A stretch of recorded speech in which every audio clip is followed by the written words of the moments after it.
Hello everyone, I'm Raina Kay and welcome to Crime Corner, where I sit in my corner and talk all true crime everything. Thank you for joining me today to hear this new case, and if you are here for the very first time, I just want to say hi and welcome. Before we go into today's case, I do want to give a trigger warning to everyone that I will be speaking about domestic violence, and I will be referring to that as DV because, as we all know, YouTube likes to flag videos for people that discuss this subject. And as you already know, I'll be using words like unaliving. So if there's any questions about why I'm not saying things the right way, that's why. So if you're a part of the true crime community, you already know. Also, this case does have a lot of things in it that are going to be discussed. So just please be aware, and if it's too much, you can skip ahead for the details of the case. So with all of that being said, let's get into today's case.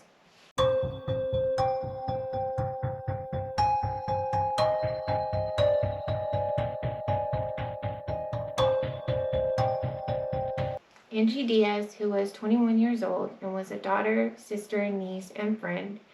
She was a beautiful soul who was described as a vivacious, happy, and beloved young woman.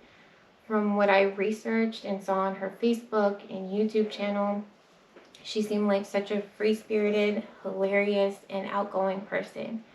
Angie's mom, who they called Dani, stated that she had to leave Angie behind. She had to flee the country of Nicaragua, where they were from, to leave a DV relationship that she was in at the time. And she entrusted Angie to her sister to care for her until she could get here to the United States and get settled.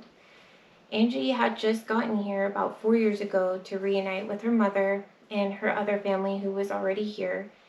Angie considered her aunt, who was still back in Nicaragua, as a second mom, and her aunt unfortunately had cancer, so Angie decided to work 2 jobs to help send money back to her aunt to help pay for her cancer treatments, which is just absolutely amazing of her and just goes to show how big of a heart she had.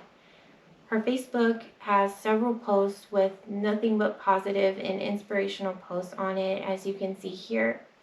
She was very friendly and encouraging to others as well. She also had a very funny side to her. I found her YouTube channel that I'll post down in the description box below if you would like to see her videos. She really did have me laughing, and she just seemed like a really fun person to be around. Angie worked at a little market called Chepe's Meat Market. She was also a trainer at a gym. That was the newest job that she had gotten, and she loved working out, meal prepping, and inspired others to do the same all the time. And this is where her personality really shined through, and she met so many amazing people, and even customers, supervisors, that worked at both places had nothing but the most amazing things to say about her. All of her coworkers from both places said that she was always smiling, she was always happy, and just a positive person to be around. Her energy was contagious to everybody. They loved working with her. Anggy met Jared Dickus in early 2022 at one of her jobs. He was 21 of Magnolia, Texas, and the two began dating for a few months. And on October 21st, 2022, the two were married. They resided in a tiny home in the backyard of Jared's parents' home. From the Facebook pictures, it would seem that things were amazing and that they looked happy. However, several of Angie's friends have since come forward and stated that there were several occasions where Jared showed a very mean, jealous side and stated that he was very controlling behind the scenes. Angie spoke to all of her good friends about his actions, and Angie's friends spoke to the New York Post about Jared's history of his jealous behavior and stated, quote, "He posted a video saying, 'She's mine,' to social media, and it was weird because no one was questioning that. It was out of nowhere," unquote. The anonymous friend said, the friend who was also a co-worker, wanted to remain anonymous, said that he last saw the couple at a Christmas party, which at the time was less than a month prior to the horrific event, and this friend stated that Jared had abruptly stormed out of the party. The friend stated, quote, "Everyone was having a good time, and he left looking really upset," unquote.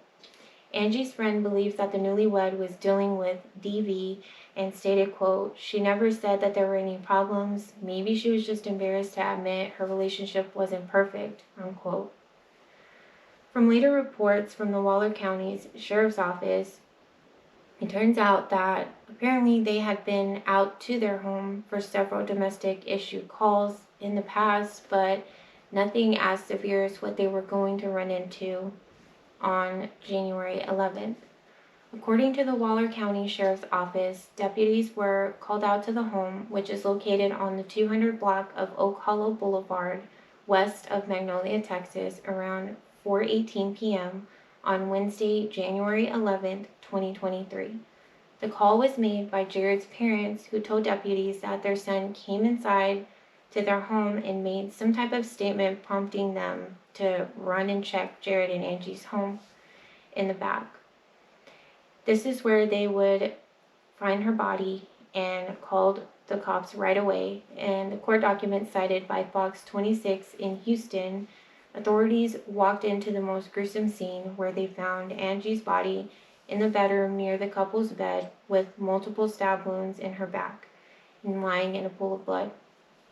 However, they would eventually discover her head in the shower of a nearby bathroom. According to the Waller County Sheriff, Troy Guidry, stated, quote, "Everything happened on the property and all parts and pieces were recovered and submitted for evidence," unquote.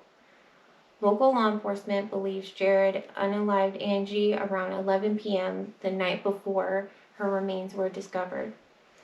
They also found that in the surveillance footage taken at the market where Anggie worked, which was Chavez Market, you can see Jared's car arriving around 11:40 a.m.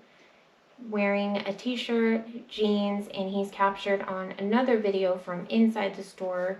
He can be seen grabbing a beer, taking it from the fridge, and just casually strolling past the counter and walked out of the store. He then chugged the beer outside before getting back in his vehicle and leaving the premises. Law enforcement also stated that the timestamp on the surveillance footage is off by an hour or so.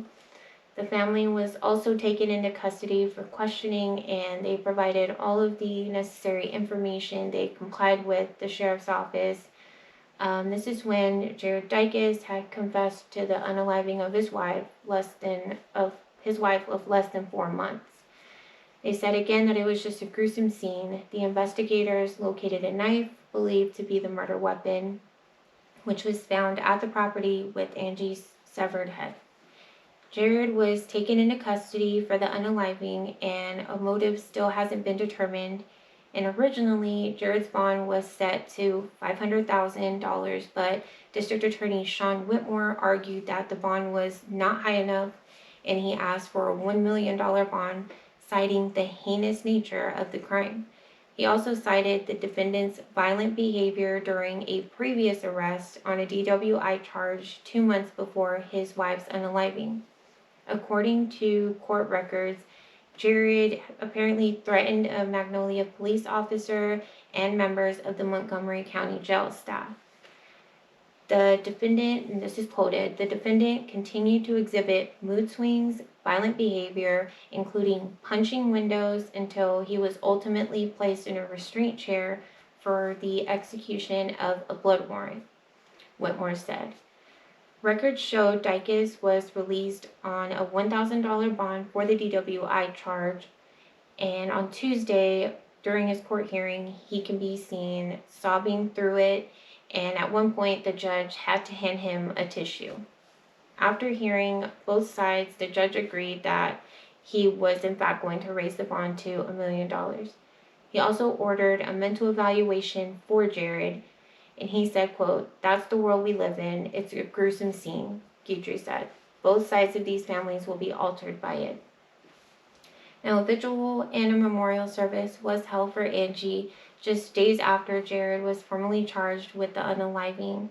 Her loved ones who were mourning Anggie say that they are not focusing on how she passed away or the person responsible for it. Instead, they want to remember the joy that she brought to those around her, and they want to thank everyone, the community, for all of the support, and they just want her to be remembered for her personality and smile. They honored her and wanted to talk about how she just touched everyone's lives around them.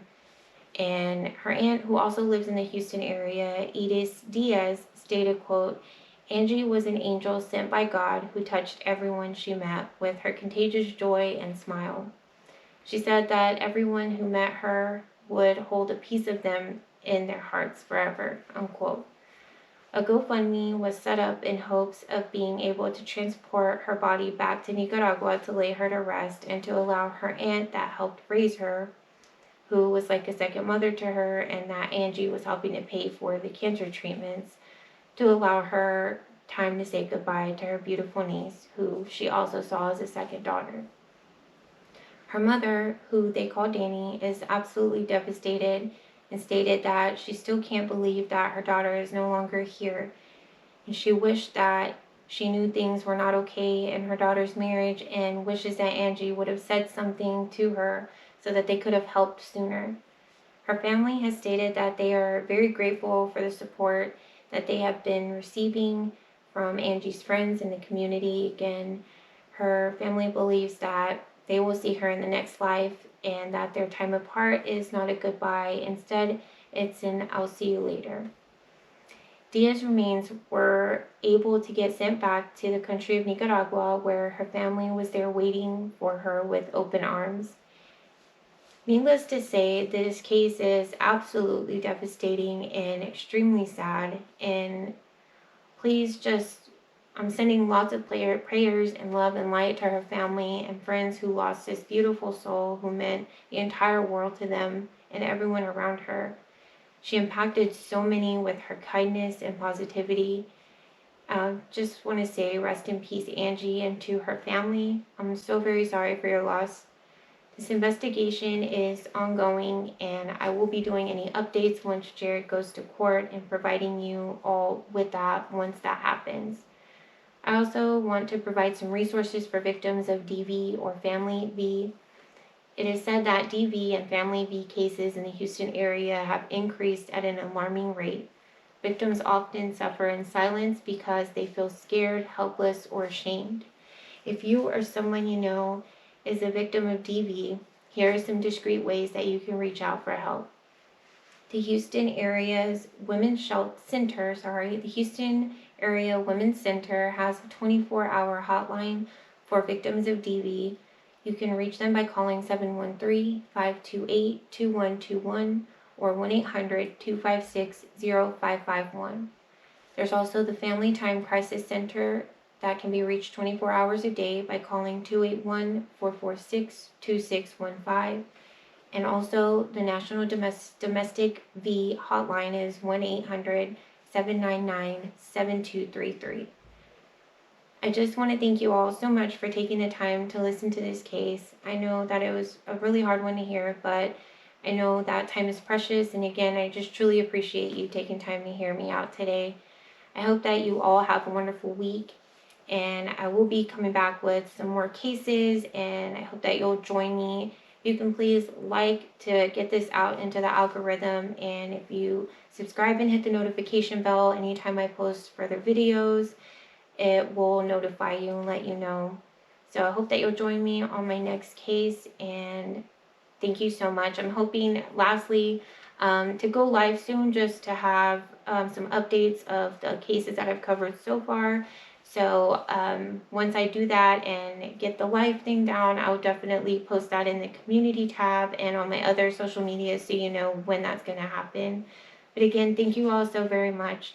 And until my next video, please be safe out there.